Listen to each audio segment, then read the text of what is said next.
할렐루야. 오늘 본문에는 두 가지 이야기가 소개되어 있습니다. 하나는 서기관, 율법학자들에 대한 예수님의 책망의 말씀이고, 다른 하나는 가난한 과부의 헌금에 대한 주님의 칭찬의 말씀입니다. 율법학자는 오늘의 법률가와 또 신학자 역할을 겸한다 볼 수 있겠습니다. 오늘 우리에게는 모니터를 조금만 낮춰보세요. 오늘 우리에게는 사회법이 따로 있지만 당 유대인들에게는 율법이 전부였습니다. 그래서 당시 율법학자가 되려면 아주 존경받는 스승 율법학자의 문화생으로 들어가서 오랜 기간 동안 훈련을 받아야 합니다. 밤에는 스승의 율법을 배우고 낮에는 스승의 일을 거들면서 훈련을 거듭합니다. 그렇게 해서 보통 40세쯤 되면 소위 안수를 받고 독립적인 율법학자 역할을 합니다. 도시에는 여러 명의 율법학자들이 활동을 했고, 시골 동네에는 한두 사람이 있거나 아예 없는 경우도 있었습니다. 그런 동네에는 율법학자가 순회하면서 문제를 처리해주곤 했습니다. 원래 율법학자는 자기 생업을 따로 가지고 사는 것이 원칙이었습니다. 율법에 대해 상담을 해주고 돈을 받는 것이 옳지 않다고 여겼기 때문입니다. 바울 역시 율법학자였는데 그는 천막을 만드는 기술자로 살았습니다. 그래서 정직한 율법학자는 경제적으로 그렇게 별로 넉넉하지를 못했습니다. 그의 생업은 단지 생계를 위한 수단이었기 때문에 필요한 만큼만 하고 율법 공부와 상담을 위해서 주로 많은 시간을 썼습니다. 그래서 율법학자가 되겠다고 나서는 사람들은 순수하고 희생적인 마음으로 다 시작합니다. 명석한 두뇌로 돈 많이 벌고 출 살 수도 있지만 가난한 삶을 살더라도 하나님 율법을 지키려고 애쓰는 사람들을 도우며 살겠다고 나선 거죠. 그런데 율법학자들로서의 관록과 경륜이 커지면 커질수록 점점 높이 추앙받고 특권이 많아집니다. 그 특권이 처음에는 좀 불편하고 거북스럽지만 조금씩 물들어갑니다. 모든 특권 속에는 타락의 누룩이 들어있기 때문입니다. 예수님 당시에 율법학자들, 특히 예루살렘에서 활동하던 율법학자들은 타락 속에 깊이 빠져 있었습니다. 오늘 말씀에서 예수님은 그들의 타락상을 구체적으로 지적했습니다. 그들은 긴 옷, 이런 옷, 예복을 입고 다니기를 좋아하고 장터에서 인사받기를 좋아했다 그래요. 회당에서는 높은 자리에 앉기를 좋아하고 잔치에서는 상석 앉기를 좋아했다는 거죠. 또한 그들은 과부의 가산을 삼켰다는 겁니다. 사례를 안 받는 대신에 율법을 교묘하게 해석하고 적용해서 무지하고 무력한 사람들의 재산을 갈취하곤 했다는 뜻이 되겠습니다. 뿐만 아니라 남에게 보이려고 길게 기도했다 그럽니다. 이 6가지가 전부는 아니었을 거예요. 율법학자들이 범하고 있었던 잘못을 중에서 몇 개를 예로 든 것일 뿐입니다. 이러한 영적 도덕적 타락으로 인해서 서기관들은 누구보다도 엄한 심판에 노출되었다는 것이 예수님의 경고였습니다. 이 율법학자들에 대한 예수님의 경고의 말씀은 오늘날은 저 같은 목회자나 종교 지도자를 향한 말씀이 되기도 합니다. 목사도 이런 예복을 입습니다. 긴 옷이죠. 가운을 입습니다. 여러분, 예복을 입는 이유는 상징성 때문입니다. 개신교 목사 예복은 크게 두 종류로 나누어집니다. 제사장을 상징하는 예복이거나 종을 상징하는 예복입니다. 예복은 목사의 신분이나 기능을 상징하는 것이 아니라 모든 성도의 신분을 상징하는 상징을 제가 입고 있는 겁니다. 모든 성도는, 그리고 교회는 세상을 위해 일하는 제사장이란 사실을 상징하는 것이고 예수 그리스도의 종이란 사실을 상징하는 것입니다. 그러므로 예복이 화려할 아무런 이유가 없습니다. 가운은 멋으로 입는 것이 아닙니다. 물론 다른 종교나 가톨릭 성지학들을 입는 예복은 매우 화려하죠. 올라갈수록 화려하죠. 그래도 우리 개신교는 종교개혁 때 바꾼 거예요. 수수하게. 어쨌든 예복은 화려할 필요가 없습니다. 예복이 화려해질수록 그것을 입은 사람이 돋보이기 때문입니다. 또 목사로 사는 것에 익숙해지다 보면 사람들의 칭찬과 인정의 노예가 될 수 있습니다. 그거 못 받으면요, 불안해 어쩌지를 못해요. 날 무시하나? 이유 없이 장터를 돌아다니면서 사람들의 인사를 받고 그것으로 위안을 삼는 타락한 율법학자들처럼 목사도 사람들의 인정과 존경에 목말라 할 수 있어요. 속으로 어떤 생각을 하는지, 뒤에서 자기에 대해서 무슨 말 하는지 그건 관계없고 그저 자기 앞에서 굽신거리는 사람이 있으면 그 모습으로 위안을 받으려고 그러는 거죠.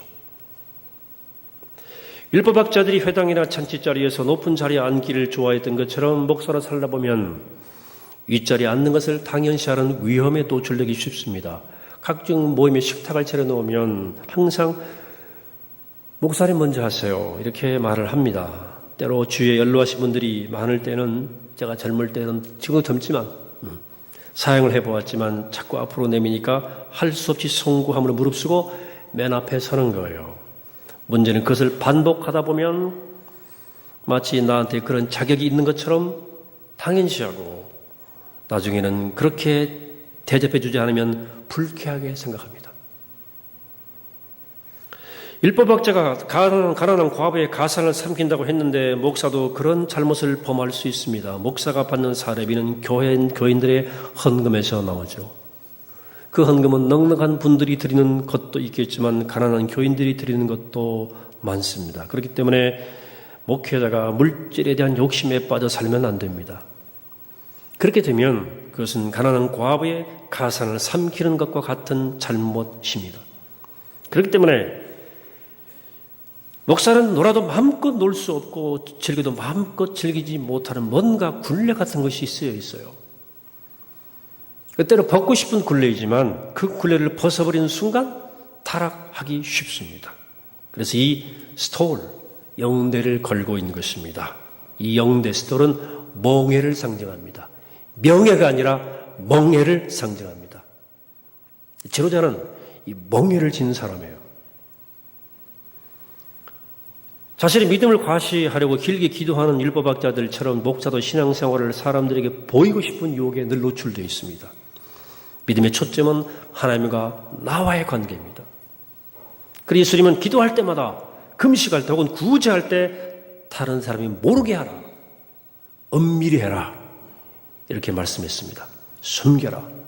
사람에게 보이려고 신앙생활을 하면 속은 텅 비어버리고 껍데기만 남기 때문에 그렇습니다. 그런데 이 지도자의 신앙생활은 어쩔 수 없이 공개되게 되어 있어요. 때로는 공개할 수밖에 없을 때도 있어요.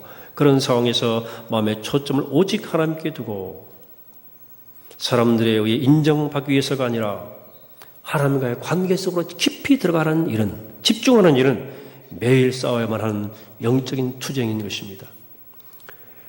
제가 목사가 된 것은 출세하고 싶어서 한 것도 아니고 부자가 되기 싶어서 한 것도 아니고 권력 얻자는 것도 아니었고 존경받자고 하는 것도 아니었습니다.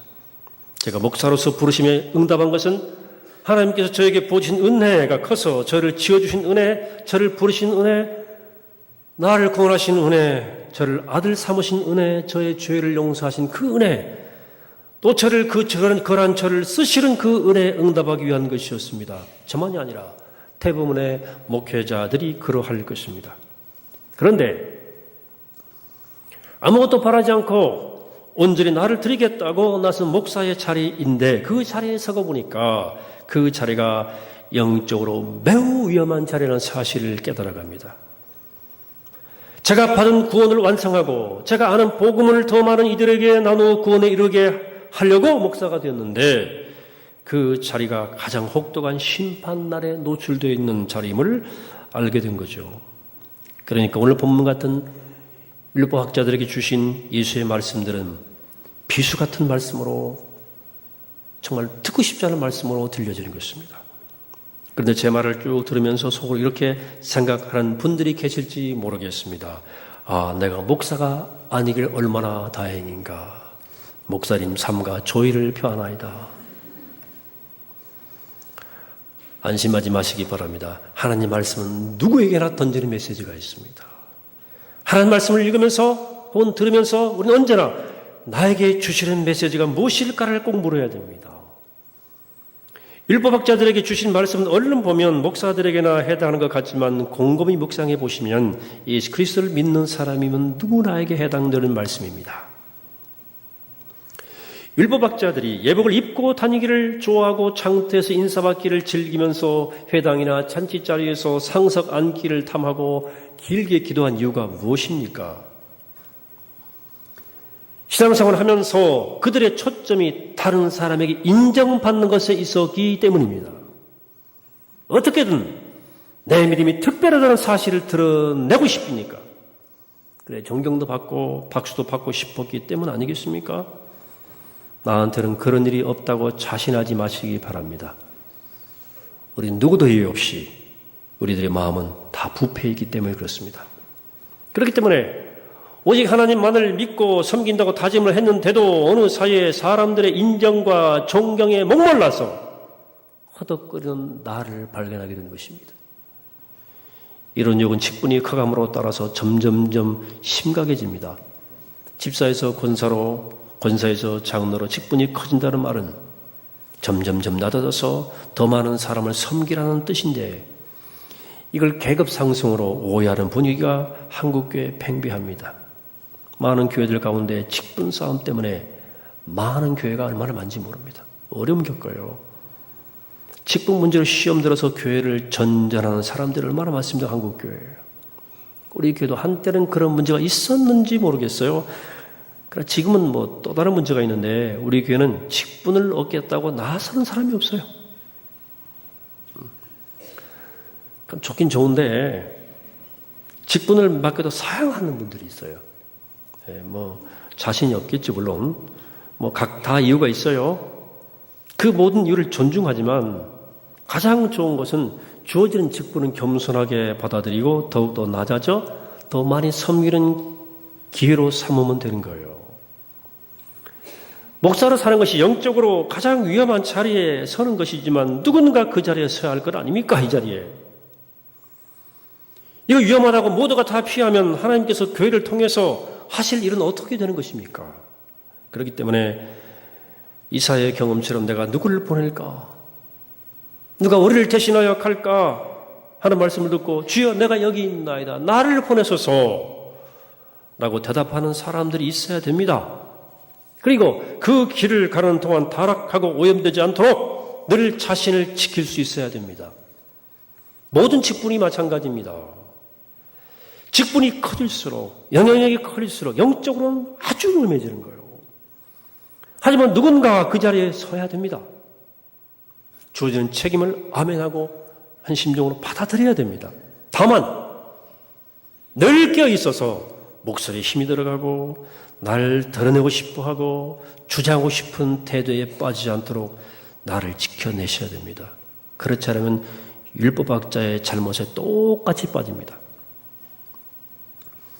이 서기관들이 범한 또 다른 잘못이 있어요. 가난한 과부들의 가상을 삼키는 것이었습니다.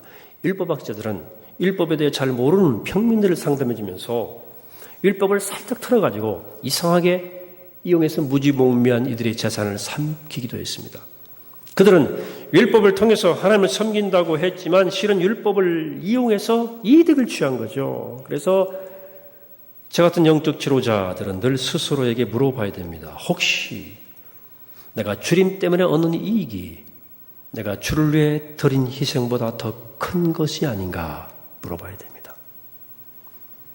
이 물음은 참되게 믿음의 길을 가는 사람이면 누구나 물어봐야 할 질문입니다. 믿음의 본질은 희생과 헌신에 있어요. 십자가의 사랑에 대한 응답이기 때문에 믿음은. 하지만 믿음 생활, 교회 생활 익숙해지다 보면 어느새 희생과 헌신은 까맣게 잊어버리고 자신의 권리를 찾고 이익을 찾습니다. 모든 것을 버리고 주님을 따르겠다고 나섰다가 나중엔 주님의 이름을 빌미로 더 많은 것을 움켜쥐려고 머리를 굴리는 타락은 목사나 선교사에게만 있는 문제는 아닙니다. 믿음의 길에 들어선 모든 사람들에게 일어날 수 있는 문제입니다. 그런데 왜 이런 문제가 생깁니까? 왜 이런 일이 생기냐 그 말이에요. 하나님의 은혜를 잊었기 때문입니다. 처음 사랑이 식었기 때문입니다. 그렇기 때문에 하나님이 아니라 사람들의 눈치를 살피는 것이고, 그렇기 때문에 하나님의 인정이 아니라 사람들의 인정에 허덕이는 거예요. 하나님의 사랑을 마음에 충분히 느끼는 사람이라면 사람들의 인정받기 위해 그렇게 두리번을 거릴 필요가 없는 것이거든요. 그 은혜를 까먹었기 때문에 하나님께 드리는 것은 인색하고 자기의 인정과 이익을 찾아 두리번 거리는 것입니다. 예수님께서 가난한 과부의 헌금을 칭찬하신 이유가 바로 여기 있어요. 우리말 성경 과부라는 표현, 일반적 표현이지만 저는 약간 좀 비하의 느낌이 있다고 느껴서 싱글맘이라고 불러보겠습니다. 싱글맘. 요즘에 영어입니다만 많이 쓰죠. 이 이야기에서 예수님은 성전 헌금함의 맞은편에 서서 사람들이 헌금하는 광경을 지켜보셨어요. 예수님이 그 헌금에 관심이 많으셨거든요. 우리가 가지고 있는 네 복음서의 기록만을 두고 통계를 내보면 예수님의 설교에서 가장 자주 다룬 주제가 하나님의 나라입니다. 두 번째 자주 다룬 주제가 물질의 문제입니다. 돈의 문제입니다. 예수님 왜 이렇게 돈에 관심 많으세요? 예수님께서 세상을 살아가는 데 있어서 돈처럼 중요한 게 없으니까. 그렇기 때문에 돈에 대한 그 사람의 태도를 보면 그 사람의 내면 상태가 나타나요. 하나님의 나라는 곧 돈의 문제입니다. 돈을 어떻게 다루느냐가 하나님 나라의 직결되는 문제예요. 예수님이 그래서 이 물질에 대해서 이 말씀을 자주 하신 거예요. 그래서 헌금함 맞은편에 서서 헌금하는 사람들을 관찰하신 겁니다. 관찰한 거예요. 다 나타나거든. 먼저 부자들이 헌금하는 모습이 주님 눈에 들어왔어요. 오늘 본문에 여러 부자들이 많이 넣었다 그랬어요. 자, 헌금함에 많은 돈을 넣었다는 사실을 어떻게 예수님이 알았을까요? 온갖 폼을 다 잡은 거예요. 보란 듯이 한 겁니다. 보란 듯이. 거금을 쏟아 놓은 부자들이 있었다는 뜻입니다.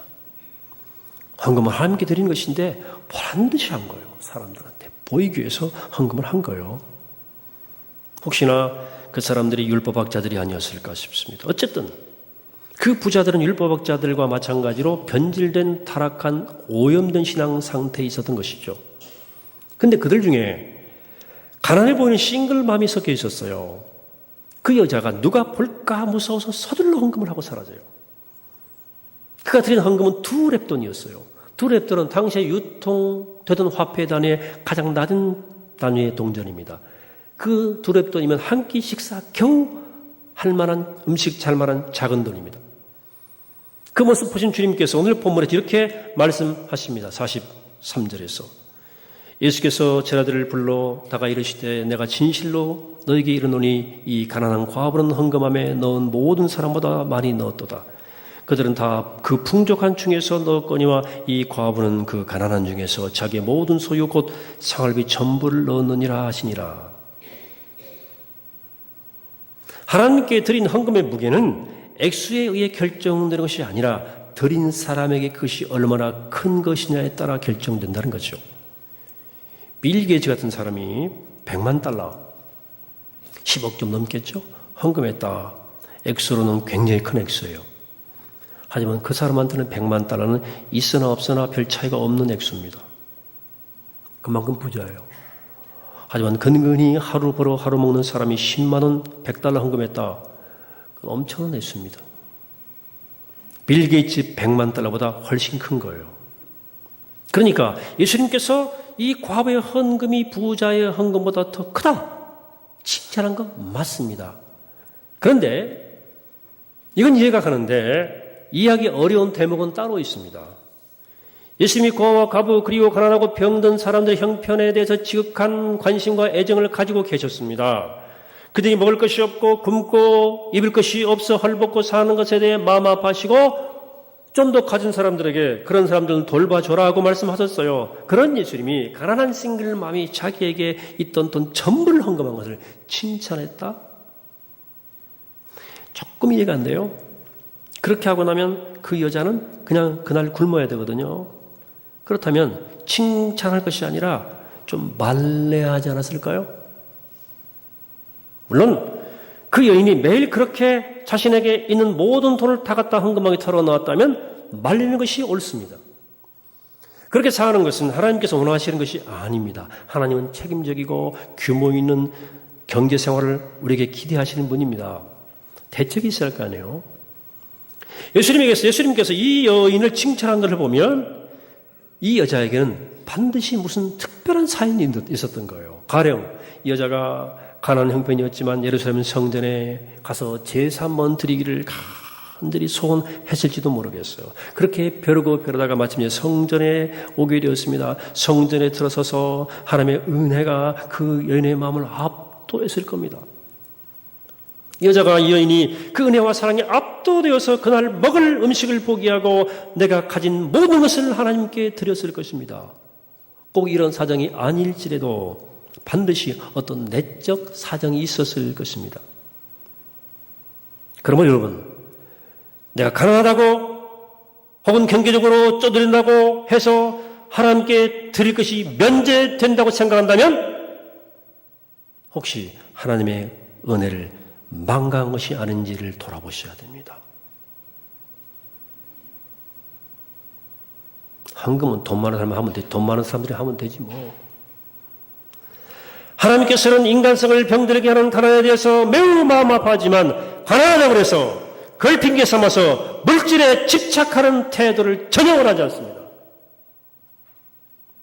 사실 우리가 먼저 쓰고 나서 하나님께 바치고 이웃과 나누겠다 하면 여러분들 아무리 많이 벌어도 남는 것은 없습니다. 남는 게 어디 있어요? 가난하든 부유하든 하나님께 드릴 것을 먼저 드리고 할 수 있는 대로 남과 나누고 자신의 필요를 충족시켜야 이것이 은혜 받은 사람의 태도요 하나님의 사랑을 깊이 아는 자의 자세입니다.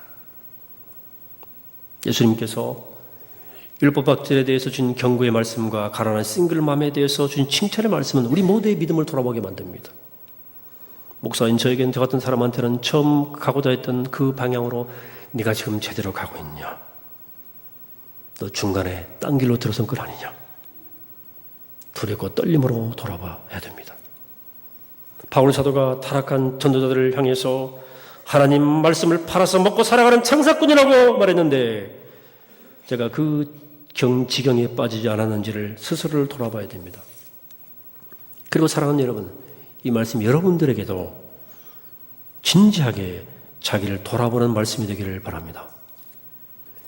믿음 생활에 들어선 여러분들의 영적 현주소를 한 번 좀 냉정하게 살펴보시기를 바랍니다. 여러분들의 매일매일의 삶에서 여러분들의 교회 생활에서 여러분들은 무엇을 추구하십니까? 여러분의 믿음의 목적은 어디에 있어요? 하나님을 보고 계십니까? 사람을 보고 있습니까? 믿음 때문에 얻은 것이 더 많습니까? 내가 믿음으로 드린 것이 더 많습니까? 여러분들 율법학자에 더 가깝습니까? 아니면 가난한 과부의 싱글맘에 더 가깝습니까?